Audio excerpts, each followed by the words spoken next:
Para po matigil na ang usapin sa muli tumanggap siya ng mali-maletang pera, ipinasilip po ni Congressman Terry Redon ang kanya pong maleta.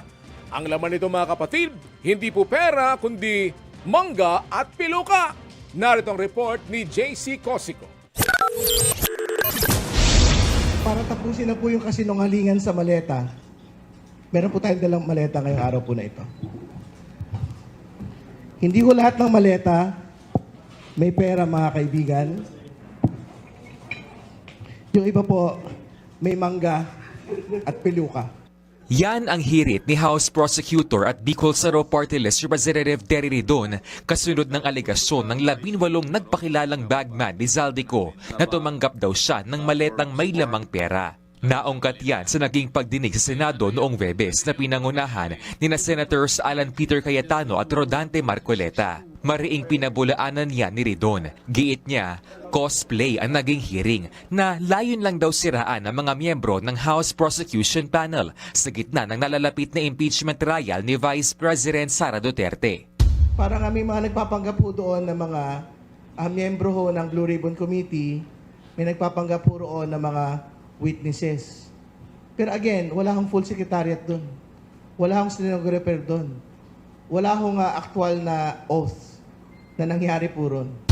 Pero di raw sila magpapatinag at tuloy pa rin daw ang impeachment trial laban sa bise. Sa ngayon, wala pang plano si Redon na sampahan ng reklamo ang mga umano'y bagman. Pero hamon niya sa mga ito, humarap sa pagdinig ng Senate Blue Ribbon Committee sa ilalim na Senador Erwin Tulfo sa Lunes, June 8. If they can subject themselves to congressional scrutiny under an official proceeding, like what will happen on Monday, then doon ho natin na matetest kung talaga ho bang may kredibilidad yung kanila pong sinasabi.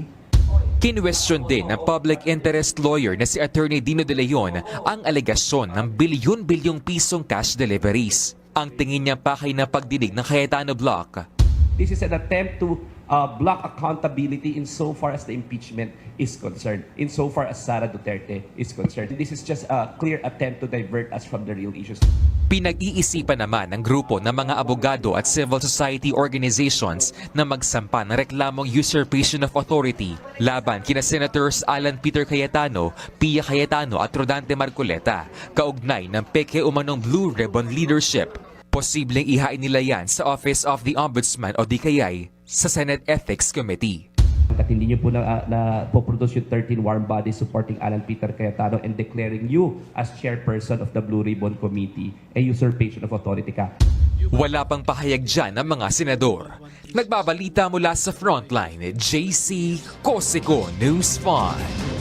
Mga kapatid, patuloy po kayong tumutok sa 105.9 at True FM para sa totoong balita, impormasyon, music and entertainment. Mag-subscribe po sa aming YouTube channel at podcast at sundan niyo po kami sa Facebook, Instagram, X at TikTok sa True Network PH. Bisitahin po ang aming website sa truefm.ph at panoorin din po kami sa True TV Channel 19. Kami ang 105.9 at True FM, laging true sa'yo, kapatid! Tayo sa totoo, tunay at tapat.